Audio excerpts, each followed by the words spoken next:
सृष्टि का आरंभ हो चुका था, परंतु वह निष्प्राण थी। जल, वायु, अग्नि, आकाश और पृथ्वी पांचों महाभूत उपस्थित थे, पर वे मौन थे। पर्वत खड़े थे, पर गूंगे। नदियां थीं, पर बहती नहीं थीं। ब्रह्मा सृष्टिकर्ता होकर भी मौन, स्थिर और चिंतन में डूबे थे।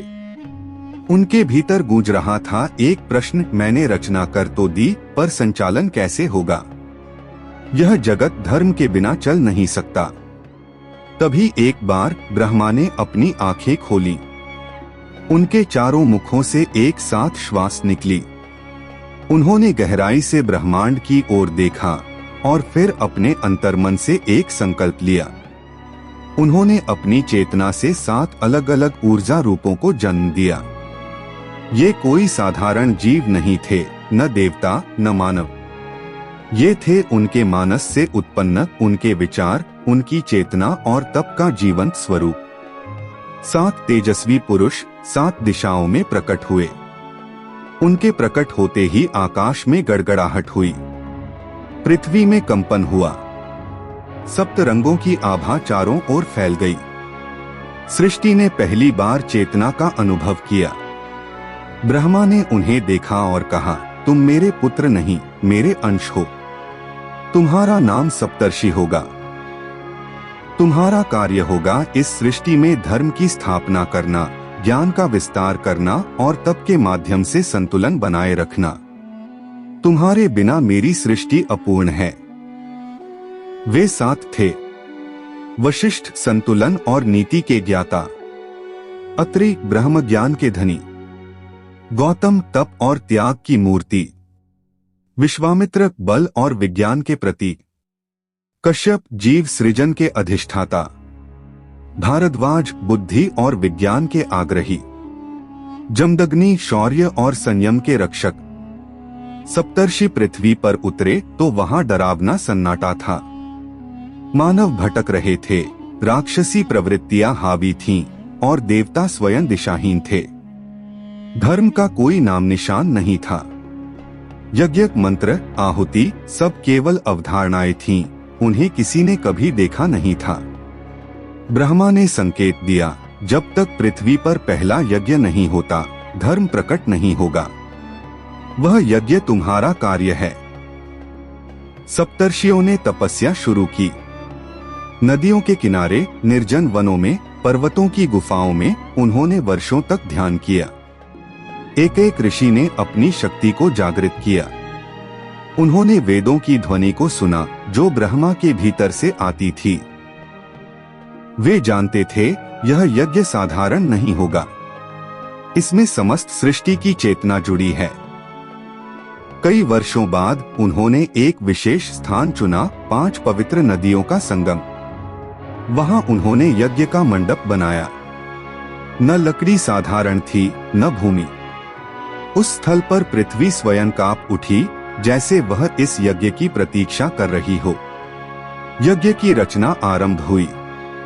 वशिष्ठ ने मंत्रों का उच्चारण किया, अत्रि ने अग्नि का आवाहन किया, कश्यप ने वन से दुर्लभ समिधाएं लाईं और विश्वामित्र ने यज्ञ का संचालन संभाला।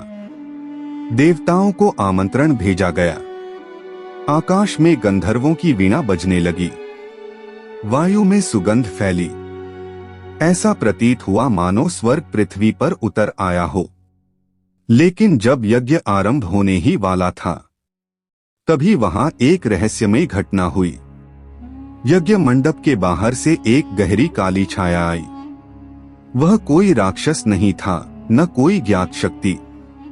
उसका चेहरा ढका हुआ था और उसकी उपस्थिति से वायु भारी हो गई। उसके आते ही अग्नि मंद हो गई। पक्षी उड़ गए। चारों ओर का वातावरण डरावना हो गया। उसने धीमे स्वर में कहा, क्या तुम सोचते हो कि एक यज्ञ से धर्म स्थापित हो जाएगा? मैं हर युग में आता हूँ, हर यज्ञ को देखने। मैं ही परीक्षा हूँ, अधर्म हूँ, अंधकार हूँ। और जब तक मैं हूँ, धर्म को सतर्क रहना होगा। गौतम बोले, अगर तू अधर्म है तो हम धर्म हैं। तू हमें भयभीत नहीं कर सकता। छाया हंसी, तुम्हें अपनी शक्ति पर विश्वास है? फिर देखो मेरी परीक्षा। और तभी आकाश में बिजली कड़की, यज्ञ की अग्नि बुझ गई, देवता अदृश्य हो गए, वनों से भयानक गर्जना सुनाई देने लगी, नदियां उल्टी दिशा में बहने लगी। सप्तर्षि समझ चुके थे, यह केवल बाहरी परीक्षा नहीं है, यह आत्मा की परीक्षा है। सप्तर्षि ध्यान में बैठ गए। उन्होंने अपने मन, प्राण और आत्मा को समर्पित कर दिया। एक के बाद एक उनके शरीर से तेज निकलने लगा। वह तेज इतना शक्तिशाली था कि छाया पीछे हटने लगी। गौतम ने कहा, धर्म केवल अग्नि या मंत्र से नहीं बनता, वह आत्मा की सच्चाई है, और हमारी आत्मा शुद्ध है। जैसे ही अंतिम आहुति दी गई, आकाश से दिव्य प्रकाश उतरा। अग्नि देव प्रकट हुए, तेजस्वी, दिव्य। इंद्र ने अपना धनुष झुकाया, वायु ने पुष्प वर्षा की, वरुण ने यज्ञ को पवित्र जल से स्नान कराया, सप्तर्षियों ने यज्ञ को पूर्ण किया। पृथ्वी ने पहली बार धर्म को महसूस किया। पेड़ झूम उठे, जल स्वच्छ हो गया, वायु में मधुरता आ गई। मनुष्यों ने पहली बार अपने भीतर प्रकाश को देखा।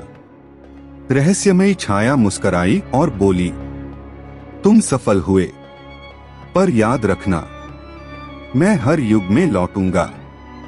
जब जब धर्म डगमगाएगा, मैं फिर आऊंगा तुम्हारी परीक्षा लेने।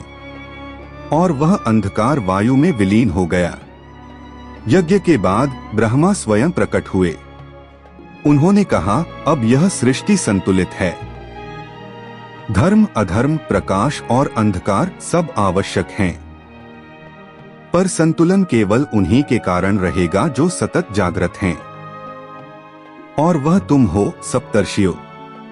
ब्रह्मा ने उन्हें आशीर्वाद दिया और सातों को अलग अलग दिशाओं में भेजा, उत्तर, दक्षिण, पूरब, पश्चिम, आकाश, पाताल और अंतरिक्ष, ताकि वे हर दिशा में धर्म की लौ जलाए रखें। युग बीते, हजारों वर्षों तक सप्तर्षियों ने अपने अपने क्षेत्रों में ज्ञान का प्रचार किया, तप किया, मानवता को सिखाया कि धर्म केवल कर्मकांड नहीं, बल्कि आत्मा की सच्चाई है।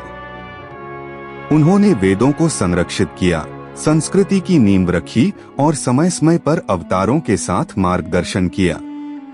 और फिर एक समय ऐसा आया जब उनका कार्य पृथ्वी पर पूर्ण हुआ।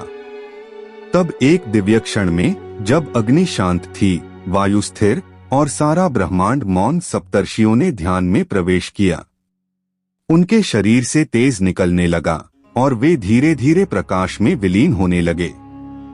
सातों दिशाओं से 7 उज्ज्वल ऊर्जा रेखाएं आकाश की ओर उठीं। मनुष्यों ने आकाश की ओर देखा, जहां पहले सिर्फ तारे थे, वहां अब 7 विशेष तारे उभर आए थे।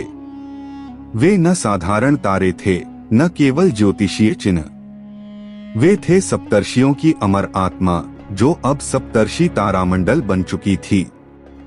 हर रात जब कोई साधक अग्नि प्रज्वलित करता है, मंत्र बोलता है, तो उसी अग्नि की लपटों में सप्तर्षियों की दृष्टि छिपी होती है। और जब वह साधक आकाश की ओर देखता है, तो उसे उत्तर दिशा में 7 चमकते तारे दिखाई देते हैं। सप्तर्षि मंडल, वे हमें याद दिलाते हैं कि धर्म की स्थापना केवल बाहरी कर्म से नहीं होती, बल्कि आत्मा के तेज से होती है। और वह तेज आज भी आकाश में जल रहा है, सप्तर्षि तारामंडल के रूप में।